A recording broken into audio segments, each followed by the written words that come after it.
Hello friends, मैं मिथिलेश कुमार आपका स्वागत करता हूं। तो हम लोग स्टडी कर रहे हैं थ्री फेज एनर्जी मीटर। जैसे प्रीवियस वीडियो में हमने उसका डायग्राम को देख लिया था, समझ लिया था, क्लियर। अब हम लोग जो हैं, अब यहाँ पे वन बी वन करके जिन चीज़ों के बारे में हम लोग डिस्कस किया है उनके बारे में वन बी वन करके हम लोग पॉइंट आउट कर देंगे कि एग्जाम में अगर आता है तो उसी तरीके से आपको क्या होना, लिखना पड़ेगा, ठीक है। तो एनर्जी मीटर का मेन काम क्या है कि जितना पावर कंज्यूम हो रहा है उसको रिकॉर्ड करके बता देना कि इतना पावर कंज्यूम हुआ है, ठीक है। किसी भी, वो घर हो सकता है, शॉप्स हो सकता है या इंडस्ट्री हो सकती है, कहीं भी जितना पावर कंज्यूम हुआ है उसको रिकॉर्ड करने के लिए एनर्जी मीटर यूज करते हैं। वो थ्री फेज का एनर्जी मीटर हो सकता है या सिंगल फेज, डिपेंड करता है कि कहाँ पे हम लोग यूज करें। लेकिन हर एक जगह पे इसका यूज होगा। जहाँ पे इसका यूज नहीं होता है, ठीक है, तो देन वहाँ पर समझ लें कि वहाँ से चोरी से आपकी बिजली जलाई जा रही है, ठीक है, जो कि एक दंडनीय अपराध है, ठीक। तो जहाँ भी लीगल तरीके से बिजली का कनेक्शन लिया हुआ रहता है तो सबसे पहले उसमें क्या होता है कि मीटर को इंस्टॉल किया जाता है, देन उसके बाद ही आपको क्या कनेक्शन दिया जाता है। और मीटर को इसलिए इंस्टॉल किया जाता है ताकि आप जितना बिजली को का खपत करोगे उतना ही आपको बिल देना पड़ेगा, ठीक है। तो उसको बिल को मेजर करने के लिए अपन जो मीटर यूज करते हैं उसी को हम लोग बोलते हैं एनर्जी मीटर, ठीक है। और हम लोगों ने देखा था कि 1 यूनिट इक्वल्स टू होता है 1 किलोवाट आवर, ठीक है, कि 1 kilowatt hour equals to क्या होता है 1 यूनिट। और एनर्जी कैसे कैलकुलेट करते हैं, एनर्जी कैलकुलेट करते हैं पावर इनटू टाइम। अगर पावर को टाइम के साथ आपको क्या कर दो, मल्टीप्लाई कर दो, ठीक है, तो देन आपका क्या हो जाएगा, वहाँ पे एनर्जी है वो कैलकुलेट हो जाएगा, ठीक है। इसलिए हमेशा ध्यान रखना कि एक यूनिट कैलकुलेट करना हो तो 1 किलोवाट को 1 घंटे से आप मल्टीप्लाई कर दो तो उससे आपका निकल निकल जाएगा, ठीक है, कि 1 घंटे में आपका कितना, आपका एक यूनिट जो है आपका यूज होता है, ठीक है। तो जितना भी आपके घर में ऑपरेटर्स कनेक्टेड है ना, वो सबका रेटिंग लिख लेना, कितने कितने रेटिंग का है, ठीक है। और देन उसको 1 घंटे से मल्टीप्लाई कर देना, तो आपको पता चल जाएगा कि पूरे दिन भर में आज आप लोग कितना बिजली जो है कंज्यूम किए हो, वो फटाफट आप कैलकुलेट कर सकते हो, क्लियर। तो देखिए यहाँ पे बस फटाफट डिस्कस कर लेते हैं एनर्जी मीटर के बारे में। An energy meter is used to measure the energy consumed in the kilowatt hour, ठीक है। तो एनर्जी मीटर का मेन काम क्या है कि पावर को कंज्यूम करना किसके, ठीक है। तो एनर्जी हमेशा कंज्यूम करते हैं इसको किलोवाट आवर में। 1 kilowatt hour equals to 1 unit, ठीक। 1 यूनिट इक्वल्स टू 1 किलोवाट, मतलब 1 यूनिट होता है किलोवाट आवर के बराबर। A three phase energy meter has same element as in case of single phase energy meter, ठीक है। ये देखिए आपका ये थ्री फेज एनर्जी मीटर है, ठीक है। इसमें जो भी एलिमेंट यूज हो रहा है ना, बिल्कुल सिंगल फेज की तरह ही यूज हो रहा है। बशर्ते यही है कि इसमें उसमें एक ही सेट था उसमें, ठीक है, और इसमें क्या है डबल सेट यूज हो गया, ठीक है, दो दो यूज हो गया, क्लियर। तो लेकिन बाकी जो एलिमेंट है वो बिल्कुल सिंगल फेज एनर्जी मीटर की तरह ही है और उनका वर्किंग भी बिल्कुल सिंगल फेज एनर्जी मीटर जैसा ही है। लास्ट में हम लोग इनके रिजल्टेंट को काउंट करने के लिए क्या करते हैं कि दोनों को सम को ऐड करके हम लोग लास्ट में क्या कर देते हैं कि मीटर का रीडिंग कैलकुलेट कर देते हैं, clear. Construction of three phase energy meter, ठीक है। तो इसमें पहला हम लोग देखेंगे ड्राइविंग सिस्टम, दूसरा मूविंग सिस्टम, तीसरा, ठीक है, रजिस्टरिंग और काउंटिंग सिस्टम, ठीक है, चौथा जो है आपका वो हम लोग देखेंगे ब्रेकिंग सिस्टम,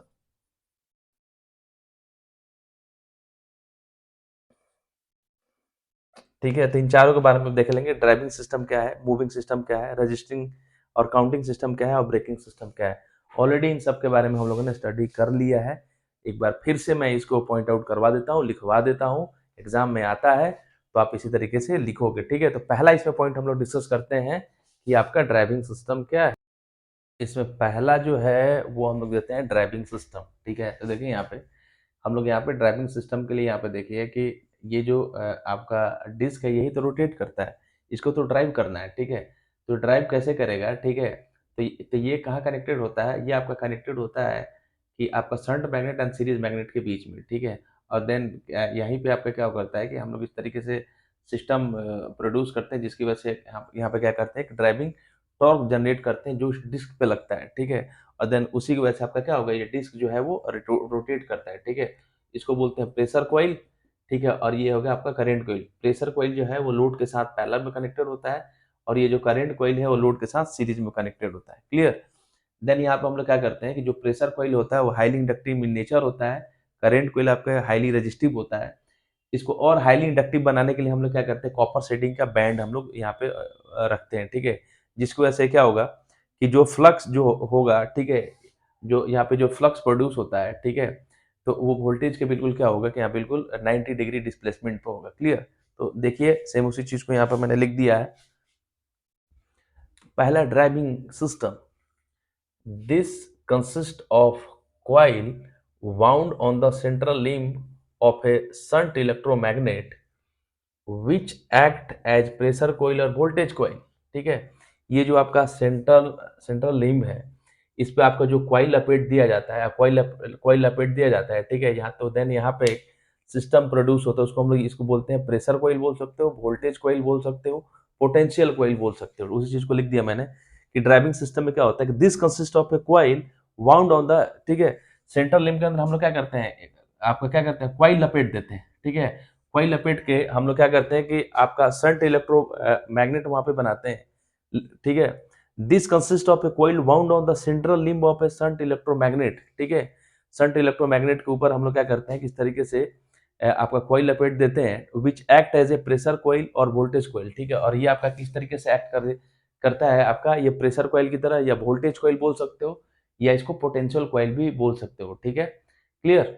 उस चीज को मैंने लिख, फिर से देख लीजिए, this consist of A coil wound on the central limb of A shunt electromagnet, ठीक है, शंट इलेक्ट्रोमैग्नेट के ऊपर जो हम लोग कॉइल लपेट देते हैं, ठीक है, और वो आपका एक्ट करता है कैसा कि प्रेशर कॉइल या वोल्टेज कॉइल की तरह, मतलब इसको वोल्टेज कॉइल या प्रेशर कॉइल कुछ भी बोल सकते हो। क्लियर?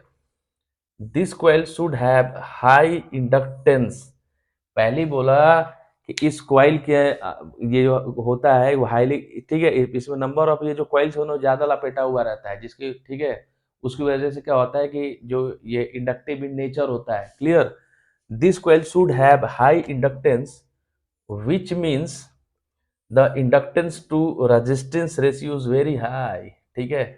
तो यहाँ पे देखिए कि यहाँ पे जो नंबर ऑफ टर्न्स हैं इस, ठीक है, वो ज्यादा लपेटा हुआ रहता है, जिसकी वजह से क्या होगा कि यहाँ पे जो इंडक्टेंस की वैल्यू होती है काफी ज्यादा हाई होती है, ठीक है। और इस प्रेशर कॉइल की बात करें तो यहाँ पे इंडक्टेंस टू रेजिस्टेंस रेशियो जो होता है, ठीक है, वो काफी ज्यादा क्या होता है, हाई होता है, ठीक है, वो काफी ज्यादा हाई होता है, ठीक है। वो हाई तभी होगा जब इंडक्टेंस की वैल्यू ज्यादा होगी और रेजिस्टेंस की वैल्यू कम होगी, ठीक है, तभी तो आपका फाइनली कि जो इसका इंडक्टेंस की वैल्यू होगी वो क्या होगी, वो ज्यादा होगी। उसी चीज को मैंने लिख दिया है यहाँ पे, the inductance to resistance ratio is very high. ये किसके लिए बात हो रहा है, इस प्रेशर कॉइल के लिए बात हो रहा है, ठीक है। और प्रेशर कॉइल क्या होता है कि हाईली इंडक्टिव इन नेचर होता है, बार बार मैं बोल रहा हूँ, इसको आपको याद में रखने का जरूरत है, ठीक है। करंट कॉइल क्या होगा कि हाईली रेजिस्टिव इन नेचर, यहाँ पे इंडक्टेंस की वैल्यू कम होगी और रेजिस्टेंस की वैल्यू क्या होगी, ज्यादा होगी। यहाँ पे रेजिस्टेंस की वैल्यू कम होगी, इंडक्टेंस की वैल्यू क्या होगी, ज्यादा होगी, ठीक है। Because of the inductive nature of the current, ठीक है, the flux will lag the supply voltage by 90 degree, ठीक है। तो ये देखिए जो आपका प्रेशर कॉइल है ये आपका क्या है, इस सप्लाई वोल्टेज से कनेक्टेड है, जिसके, ठीक है, तो इसमें करंट फ्लो होगा, जब करंट फ्लो होगा तो इसमें जो फ्लक्स प्रोड्यूस होगा वो लैग करेगा 90 डिग्री से, ठीक है, ठीक है। और उसी चीज को मैंने लिख दिया कि the flux lag the supply voltage by 90 degree, यहाँ जो फ्लक्स है वो 90 डिग्री से लैग करेगा वोल्टेज के, ठीक है, कि the flux will be lag the supply voltage by 90 degree, ठीक है। तो देन इस तरीके से हम लोग इसको अरेंज करते हैं कि जो आपका जो यहाँ पे जो फ्लक्स प्रोड्यूस होगा वो लैग करेगा सप्लाई वोल्टेज से, कितना पे, 90 डिग्री पे, ठीक है। 90 डिग्री पे ये क्या करेगा, फ्लक्स जो है इस सप्लाई वोल्टेज से 90 डिग्री पे क्या करेगा, लैग करेगा। क्लियर? तभी तो ये लैगिंग इन नेचर होता है, और जो आपका ये नीचे वाला करंट के लिए बात करते हैं वो लीडिंग इन नेचर होता है, हाईली इंडक्टिव इन नेचर होता है, ठीक है। और नीचे वाला जो करंट कॉइल है हाईली रेजिस्टिव इन नेचर होता है। क्लियर? आगे का पॉइंट इसमें देखते हैं हम लोग क्या है इसमें आगे देखिए, ठीक है। अभी हमने बोला था कि यहाँ पे हम लोग क्या कहते हैं कि कॉपर शेडिंग का हम लोग बैंड बनाते हैं, ठीक है, कि इसको और ज़्यादा हाईली इंडक्टिव बनाने के लिए, ठीक है। और जो फ्लक्स है वो क्या करे कि जो फ्लक्स एंड वोल्टेज के बीच में जो आपका फेज डिस्प्लेसमेंट वो कितना होना चाहिए, वो 90 डिग्री होना चाहिए, ठीक है। उसके लिए हम लोग क्या करते हैं यहाँ पे कि कॉपर शेडिंग बैंड लगाते हैं, ठीक है। देखिए उसी चीज को मैंने लिख दिया कि इससे पहले वाले सिंगल फेज एनर्जी मीटर में भी हम लोग ने इसको कॉपर शेडिंग बैंड को हम लोग इंडिकेट किया था, ठीक है। तो copper shading bands are provided on the shunt magnet central limb, ठीक है।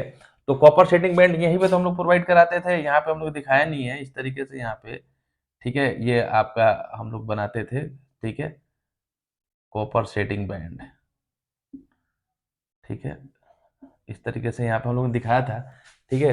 तो इसी शंट इलेक्ट्रोमैग्नेट के ऊपर हम लोग क्या करते हैं कि आपका कॉपर शेडिंग बैंड हम लोग क्या करते हैं कि इस पे बनाते हैं, रखते हैं हम लोग, ठीक है, कि copper shading bands are provided on the shunt magnet, ठीक है, शंट मैग्नेट। और ये आपका क्या है, ये आपका सेंट्रल लिम्ब है, ठीक है। Shunt magnet central limb to get क्यों करते हैं हम लोग, ठीक है, यहाँ पे कि जो शंट इलेक्ट्रोमैग्नेट के ऊपर हम लोग कॉपर शेडिंग बैंड क्यों लगाते हैं, ठीक है। तो देखिए क्यों लगाते हैं, to get 90 degree phase angle, ठीक है, 90 डिग्री फेज एंगल चाहिए, 90 degree phase angle displacement between the magnet setup and the supply voltage, ठीक है। मतलब कहने का मतलब यही है कि यहाँ पे हम लोग यहाँ पे कॉपर शेडिंग बैंड इसलिए लगाते हैं कि जो मैग्नेटिक फील्ड सेटअप हो रहा है और जो वोल्टेज है, ठीक है, मतलब कि फ्लक्स एंड वोल्टेज के बीच में जो आपका एंगल कितना होना चाहिए, वो 90 डिग्री से क्या करेगा, लैग करेगा।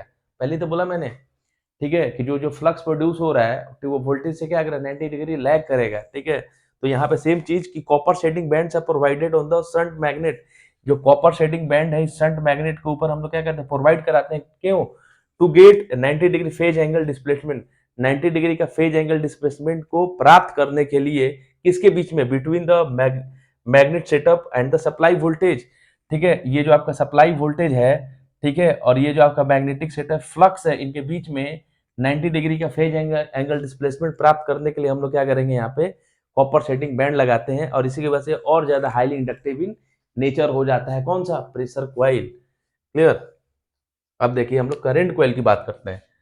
The current coil is wound on the series electromagnet. अब देखिए यहाँ पे कि ये लोड से आपका ये लोड है, ठीक है, और इस लोड से आपका ये जो है सीरीज आपका जो ये आपका सी या यू शेप का जो इलेक्ट्रोमैग्नेट है कनेक्टेड है, ये लोड के साथ हमेशा क्या होता है, सीरीज में कनेक्टेड होता है, ठीक है। और ये जो यहाँ पे हम लोग यूज कर रहे हैं शंट इलेक्ट्रोमैग्नेट, ठीक है, शंट इलेक्ट्रोमैग्नेट ये सप्लाई के साथ, ठीक है, या लोड के साथ हमेशा क्या होता है कि पैरेलल में कनेक्टेड होता है, ठीक है। तो the current coil is wound on the series electromagnet. अब ये आपका ये क्या है, इलेक्ट्रोमैग्नेट है, इसके ऊपर हम लोग क्या करते हैं, इस तरीके से क्वाइल लपेटा हुआ है, ठीक है। तो द करेंट कॉइल को इस इलेक्ट्रोमैग्नेट के ऊपर क्या हुआ, लपेटा हुआ है, ठीक है, इस तरीके से लपेटा हुआ है, ठीक है। कहाँ पे, करेंट कॉइल के ऊपर। The current coil is wound on the series electromagnet के ऊपर हम लोग करेंट कॉइल को लपेट देते हैं। The current coil is in series with the load, ठीक है। ये देखिए ये जो करंट कॉइल है ना, जो इस सीरीज इलेक्ट्रोमैग्नेट के ऊपर लपेटा गया है, इस लोड के साथ सीरीज में कनेक्टेड होता है। उस चीज को मैंने लिख दिया, the current coil is wound on the series electromagnet, ठीक है।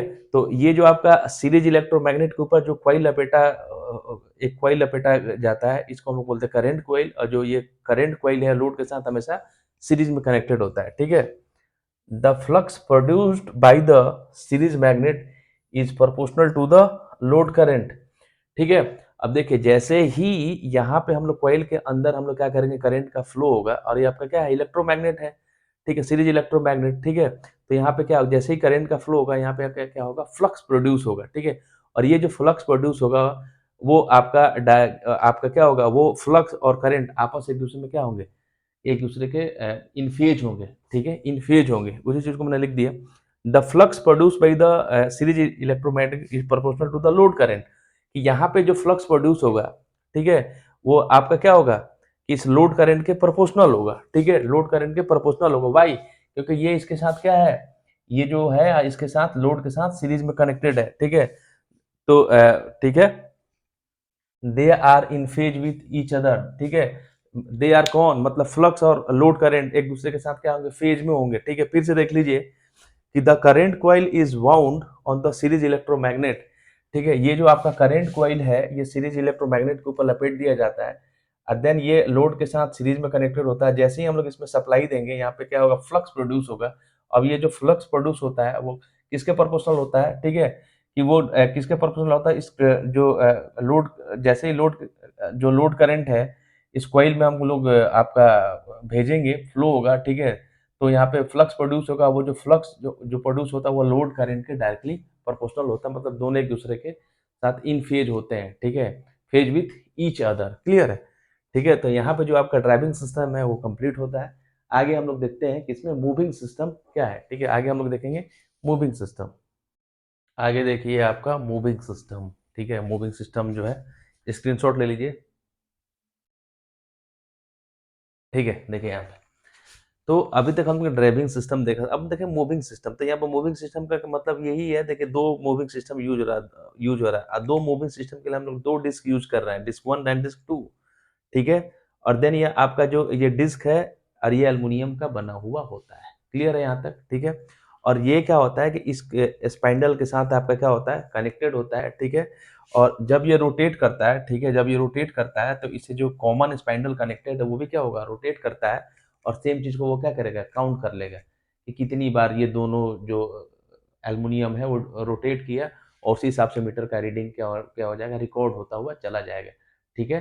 तो देन यहाँ पे क्या है कि 3 फेज की सप्लाई है, इसलिए यहाँ पे 2 डिस्क यूज़ हो रहा है। अगर सिंगल फेज की सप्लाई होती तो सिंपल क्या होता कि एक आपका डिस्क यूज़ होता है, ठीक? अब यहाँ पे देखिए कि जैसे ही हम लोगों ने जैसे ही यहाँ पे सप्लाई दी, यहाँ पे करंट फ्लो होगा, उसकी वजह से प्रेशर कॉइल में यहाँ पे एक फ्लक्स प्रोड्यूस होगा, ठीक है? इसको हम ठीक है, जिसको हम 5P बोल रहे हैं, ठीक है? और जब ये इस डिस्क के साथ ठीक है, ये चेंज होता हुआ फ्लक्स जब इसको डिस्क के साथ इंटरैक्ट होगा, तो यहाँ पे एक एडी करंट प्रोड्यूस होता है, ठीक है? सेम चीज़ इस करंट कॉइल के अंदर जैसे ही हम लोग लोड करंट को फ्लो कराते हैं, तो यहाँ भी एक फ्लक्स प्रोड्यूस होगा जिसको हम लोग बोलते हैं फाई-एस, ठीक है? मतलब सीरीज फ्लक्स, ठीक है? और पोटेंशियल फ्लक्स। और इसकी जब ये आपका इस कॉइल के डिस्क के साथ इंटरैक्ट होगा, तो यहाँ पे एक एडी करंट आपका प्रोड्यूस होगा जिसको हम बोलते हैं आई-एस, ठीक है? अब देखिए कि इस फ्लक्स फाई-एस, ठीक है, एंड करंट आई-पी, ठीक है, मतलब प्रेशर कॉइल के अंदर जो करंट प्रेशर कॉइल की वजह से जो यहाँ पे एडी करंट जो आपका फ्लो हो रहा था, ठीक है, ये जब आपस में इंटरैक्ट होंगे तो उसकी वजह से एक टॉर्क प्रोड्यूस होगा, ठीक है? सेम चीज कि जो आपका फ्लक्स फाई-पी है और इस एडी करंट आई-एस की वजह से भी एक टॉर्क प्रोड्यूस होगा, और उसी की वजह से आपका जो डिस्क है वो क्या करेगा, रोटेट करेगा। तो उसी चीज को मैंने लिख दिया है, देखिए, on a vertical spindle a light rotating aluminum disc is attached। ये आपका स्पाइंडल है, वर्टिकल स्पाइंडल, और इसी के साथ आपका 2 एल्युमिनियम डिस्क जो है कनेक्टेड है, और लाइट इन वेट हो, तो बहुत ज़्यादा भारी नहीं है। बहुत ज़्यादा भारी हो जाए तो वो रोटेट ही नहीं करेगा। जब रोटेट ही नहीं करेगा तो मीटर का रीडिंग ही शो नहीं होगा। ठीक है? तो ये एल्युमिनियम डिस्क होता है वो लाइट इन वेट होता है। Clear?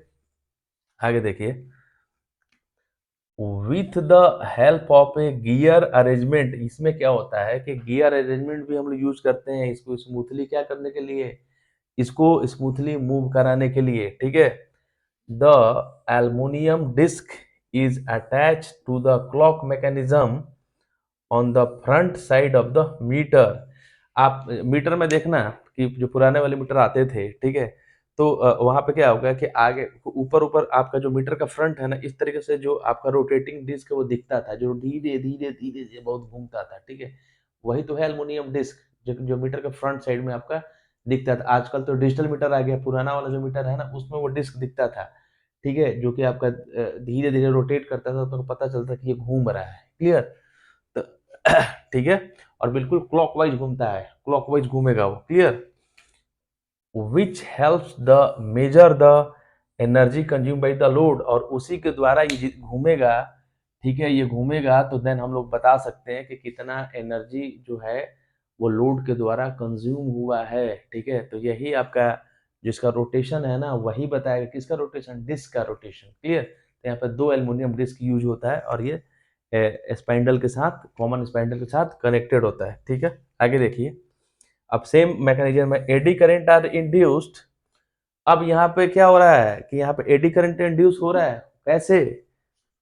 Due to time varying flux produced by series and shunt magnet. ठीक है, अब देखिए यहाँ पे कि यहाँ पे एडी करंट प्रोड्यूस हो रहा है, ठीक है, किसके द्वारा, सीरीज एंड शंट इलेक्ट्रोमैग्नेट के द्वारा। वाई? कि जब जैसे ही यहाँ पे करंट फ्लो होगा, यहाँ पे फ्लक्स प्रोड्यूस होगा, जब जब चेंज होता हुआ फ्लक्स यहाँ पे इस डिस्क से इंटरेक्ट होगा, तो यहाँ पे क्या होगा, एक ईएमएफ जनरेट होगा। और जब हमको पता है कि जब भी ईएमएफ जनरेट होगा तो कॉइल के अंदर करंट फ्लो होने लगता है। जब करंट फ्लो होगा तो उसकी वजह से जो करंट फ्लो हो रहा है ईएमएफ, जब यहाँ पे ईएमएफ जनरेट होगा उसकी वजह से करंट फ्लो होगा और उसी करंट को हम लोग एडी करंट बोलते हैं। तो उस चीज को मैंने लिख दिया, eddy current are induce due to time varying flux produced by series and shunt electromagnet. ये तो है आपका शंट इलेक्ट्रोमैग्नेट, ये है आपका series electromagnet. Series and shunt electromagnet के द्वारा फ्लक्स, टाइम वेरिंग फ्लक्स मतलब चेंज होता हुआ फ्लक्स प्रोड्यूस होता है। और जब चेंज होता हुआ फ्लक्स इस डिस्क के साथ इंटरेक्ट होगा तो यहाँ पे क्या होगा, ईएमएफ प्रोड्यूस होगा। ठीक है, इन दोनों की वजह से जब ईएमएफ प्रोड्यूस होगा तो इसके अंदर एक करंट फ्लो होगा और उसी करंट को हम लोग बोलते हैं एडी करंट। क्लियर? तो eddy current are induced due to time varying flux produced by the series and shunt electromagnet. ठीक है, तो जो टाइम वेरिंग फ्लक्स है वो सीरीज एंड शंट दोनों के द्वारा प्रोड्यूस होता है। Clear? A driving torque is set up due to interaction between this two magnetic field and eddy current। अब देखिए मैंने क्या बोला कि यहाँ पे जो फ्लक्स है वो आपका इस करंट के साथ इंटरेक्ट होगा तो यहाँ पे टॉर्क प्रोड्यूस होगा और उसकी वजह से आपका डिस्क क्या होगा, रोटेट करेगा। ये ड्राइविंग, ड्राइविंग का मतलब क्या है, चलाने वाले बोलते हैं कि ड्राइवर है, मतलब वो क्या कर रहा है, गाड़ी को चला रहा है। तो यहाँ पे ड्राइविंग टॉर्क प्रोड्यूस होगा और वही तो इसको क्या करेगा, रोटेट कराएगा। ठीक है, a driving torque you set up due to interaction between this two magnetic field and eddy currents, therefore number of rotation of the disk is proportional to the energy consumed by the load। ठीक है, मतलब जितनी बार disc rotate करेगा उतना ही बार आपका metre का reading increase होगा। ठीक है, तो मतलब लिख दिया मैंने कि number of rotation of the disc is proportional to the energy consume by the load. ठीक है, कि जो एनर्जी जितना कंज्यूम होगा ना वो डायरेक्टली प्रोपोर्शनल होगा जितनी बार वो आपका डिस्क क्या होगा, वो रोटेट करेगा। ठीक है, तो जो डिस्क का रोटेशन है वो डायरेक्टली प्रोपोर्शनल होगा कि लोड के द्वारा कितना एनर्जी को कंज्यूम किया जा रहा है। ठीक है, तो यहाँ पे आपका जो मूविंग सिस्टम है वो कंप्लीट होता है। आगे हम लोग देखते हैं ब्रेकिंग सिस्टम क्या होता है।